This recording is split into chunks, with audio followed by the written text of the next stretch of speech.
This is Dr. Lou Sella, and I'm a doctor of sport and performance psychology. And in this video, we're going to discuss the 4 phases of an Army Air Force Flexbone Takeover. Want to know why Army had their best season in school history? Broke the school record for wins? Why did Air Force go 4-0 in their last 4 games? This is why. Phase 1, they established the B-back on the zone dive. Both of them did that.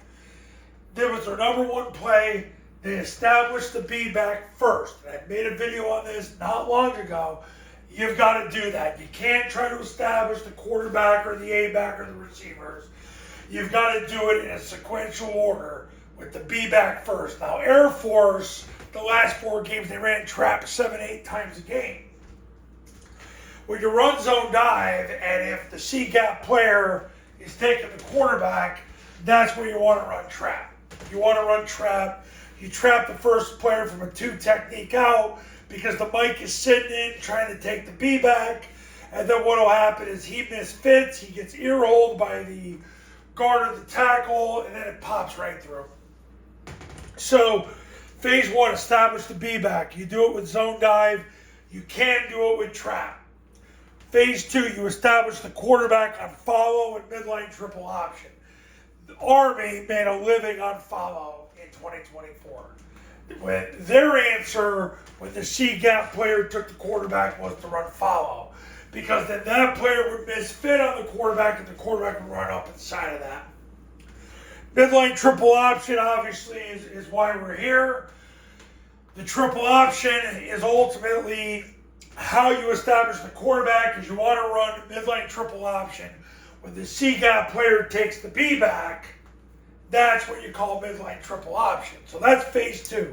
So phase 1, you establish the B back. Phase 2, you establish the quarterback.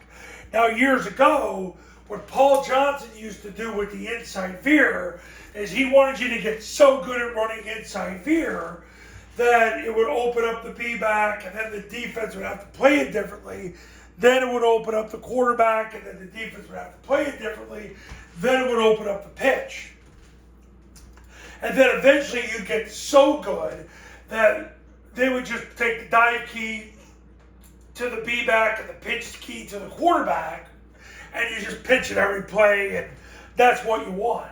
But what you learn over time is you got to get real good, not just in execution, but you need better players. Let me say that again for those of you in the back of the room.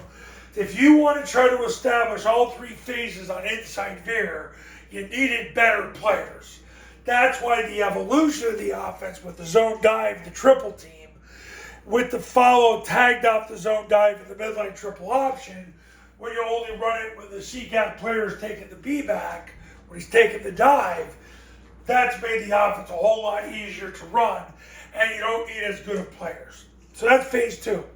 Phase 3, you establish the A-backs on rocket. So then you establish the A-backs. Too many coaches are trying to establish the A-backs in a hurry. No. You've got to start with the B-back. People play you different when you establish the B-back first. Then you've got to have your quarterback as a runner, whether it's follow or whether it's a pull read on midline triple option. You've got to run your quarterback. Listen, my 3 top clients from last year, I've said to every single one of them, in 2025, your goal is to establish the quarterback as a runner on follow and mid-triple. Because, they established the B-back. They got real good at establishing the B-back, but you got to establish the quarterback. People play you different when you establish the quarterback. Take a look at the Philadelphia Eagles. Fly, Eagles, fly, by the way. When Jalen Hurts was a runner in the offense, whether it was design runs or scrambles, people had to play Saquon differently. As soon as Jalen was out of the game when he got hurt against the Commanders, and then in the games that came after that, people played Saquon differently. Because when the quarterback's a runner, it changes everything.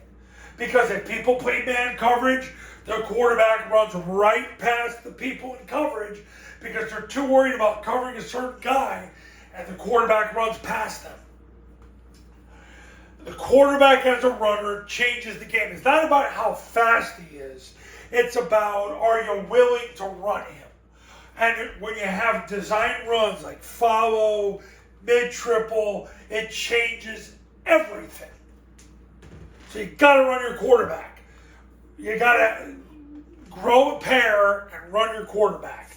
This ain't the wing team. This is way better.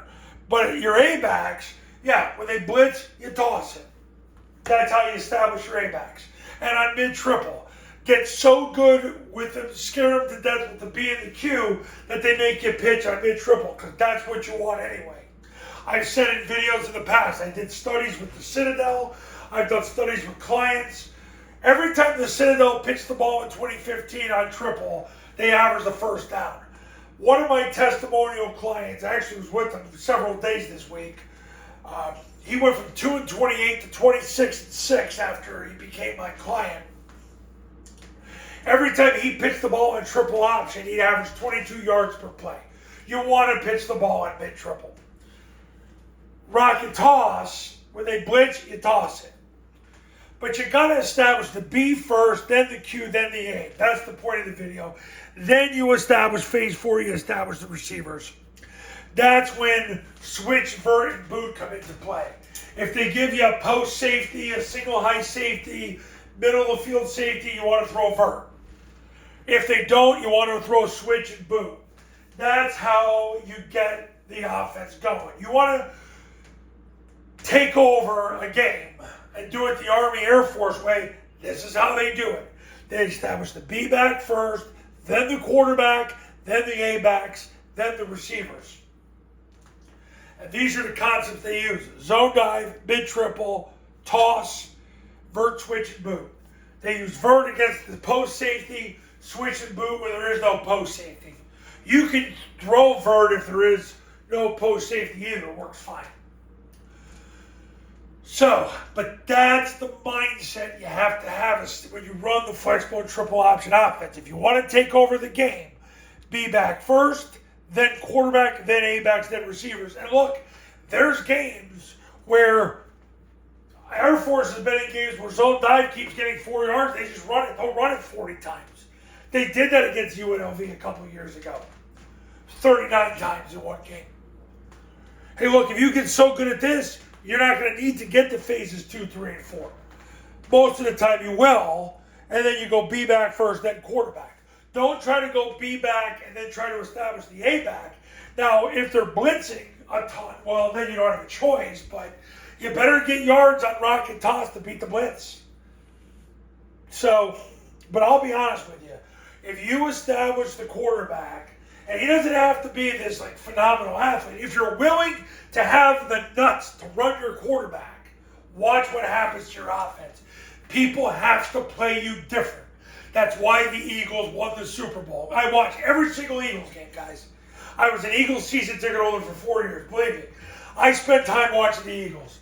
They won. You know, Saquon. Okay, great. I love him too. But Jalen Hurts, as a design runner and a scrambler, people had to play them different. And the second that Jalen wasn't the quarterback, people got to play Saquon different, and he wasn't the same. When he was in New York, he had Daniel Jones, who probably runs about as fast as, well, he's an okay athlete, but there's lots of elite athletes in the NFL at quarterback, and people can play Saquon differently. So, look, point of the video, establish the B back first, then the quarterbacks, then the A backs, then the receivers. But get real good at this first, then get to this. There we go. Coaches, you want to win big in 2025? Give me a call today. 570-332-0265. 570-332-0265. And go to tripleoptionfootball.com to learn how the camps work, how the Online Academy works, and to check out all those success stories and testimonials that come from the camps and the academy. And I'll see you in the next video. Talk soon.